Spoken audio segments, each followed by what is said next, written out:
kami mau sharing firman Tuhan tentang aspek kontekstualitas secara komprehensif sejarah Pondok Daud Tuhan.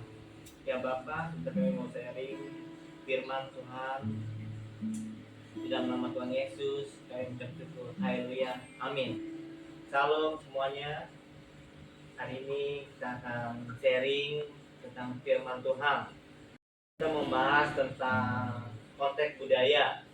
Menurut J. Danis Hai, memahami Alkitab harus memperhatikan konteks budaya bangsa Israel. Budaya merupakan sangat beda dengan budaya modern, sehingga pembacaan perlu masuk ke dalam dunia timur dekat kuno.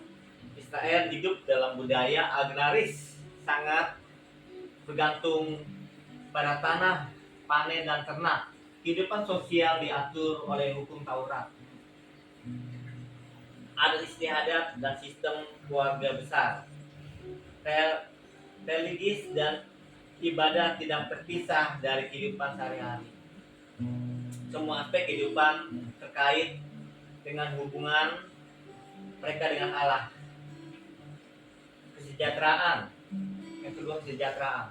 Dalam kerangka Hai, kesejahteraan bangsa Israel tidak hanya diukur dari segi materi, tetapi dari hubungan perjanjian dengan Allah. Kesejahteraan sejati berasal dari hidup selaras dengan hukum Allah yang membawa berkat berupa kesuburan tanah, hasil panen, keamanan dan kesehatan. Bila bangsa Israel taat, mereka akan makmur. Bila mereka menyimpang, mereka mengalami penderitaan, bencana dan penindasan bangsa lain.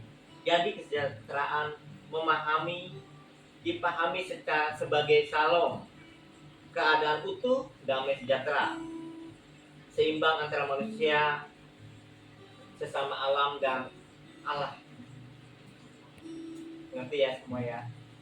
Yang sejarah pemindahan tabut perjanjian, yang pertama masa Musa. Tabut perjanjian ditempatkan di ruang Maha Kudus yang dalam kemah dalam Injil Keluaran 25 ayat 22, menjadi simbol kehadiran Allah di tengah bangsa Israel. Lalu yang kedua, masa Samuel, perang dengan Filistin. Israel membawa tabut ke medan perang untuk mencari kemenangan, tetapi malah dirampas Filistin di dalam 1 Samuel ayat 4. Tabut menimbulkan malapetaka di kota-kota Filistin, sehingga dikembalikan ke Israel.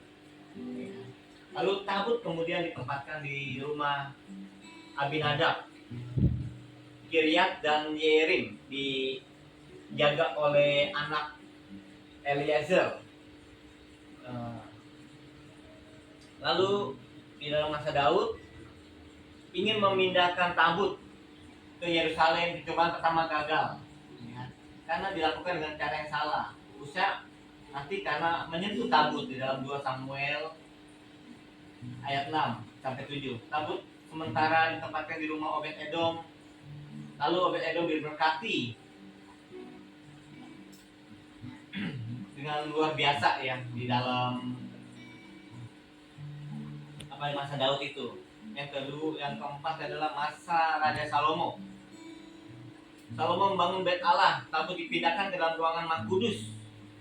Bait tersebut di dalam 1 Raja-Raja ayat 8, 6 sampai ayat 11. Kemudian Tuhan memenuhi bait Allah dengan tanda kehadirannya.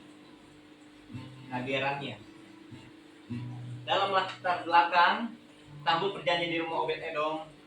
Tabut perjanjian di rumah Obed Edom adalah sebuah peristiwa penting yang mencatat dalam Alkitab, khususnya dalam perjanjian lama. Peristiwa ini terjadi dalam konteks pemindahan tabut perjanjian oleh Raja Daud ke Yerusalem. Pondok Daud adalah istilah yang digunakan untuk menyebut tanda sementara yang didirikan oleh Raja Daud. Yang istilah yang digunakan perjanjian. Tabut perjanjian adalah simbol kehadiran Allah, berisi 2 lot batu, tongkat Harun dan mana dalam Ibrani 9 ayat yang keempat. Perjanjian tabut khususnya singgah di rumah Obed Edom menjadi peristiwa penting yang syarat makna teologis dan kontekstual. Tabut perjanjian adalah bentuk paling suci dalam tradisi Israel, melambangkan kehadiran Allah di tengah-tengah umat. Saat ini, saat Raja Daud memerintah, ia berinisiatif memindahkan tabut ke Yerusalem, kota yang akan menjadi pusat ibadah bangsa Israel. Tabut perjanjian pada masa sebelumnya berada di Silom, kemudian direbut oleh Filistin dalam 1 Samuel ayat yang keempat. Setelah Filistin mengalami malapetaka, tabut dikembalikan ke Israel dan akhirnya berada di rumah Abinadab di dalam 1 Samuel ayat 7. 1 Samuel 7 ayat yang ke-1. Daud telah menjadi raja, berinisiatif memindahkan tabut ke Yerusalem untuk meneguhkan pusat ibadah dan pemerintah. Selama tabut di rumah Obed-Edom diberkati secara luar biasa oleh Allah di dalam 2 Samuel ayat 11. Lalu kontekstual Allah hadir bukan hanya di bait suci, tetapi di tengah keluarga yang memberi tempat baginya, dan menunjukkan bahwa kehadiran Allah membawa berkat bagi mereka yang menghormatinya.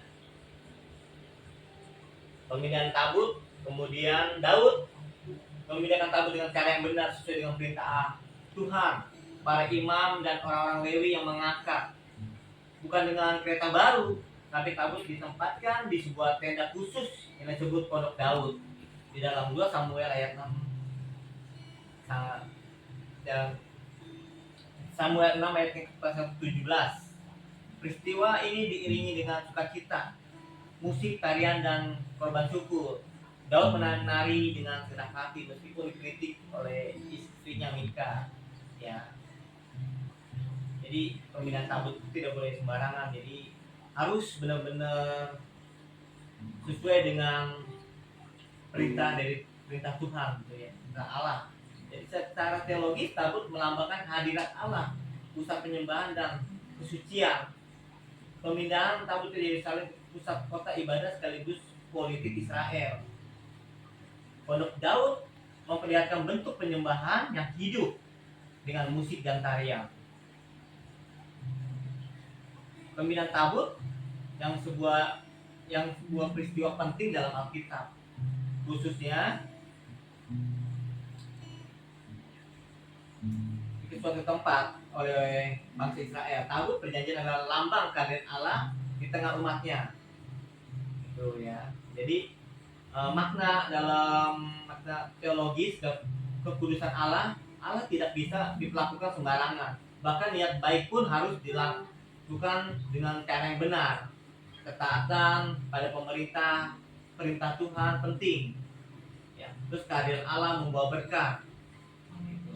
Lalu aplikasi rohaninya mengajarkan pentingnya menghormati kekudusan Allah. Yang pertama, yang kedua, ibadah bukan hanya soal niat tapi juga ketaatan dan menunjukkan pentingnya kehadiran Tuhan di pusat kehidupan kita. Itu aja yang saya sampaikan dalam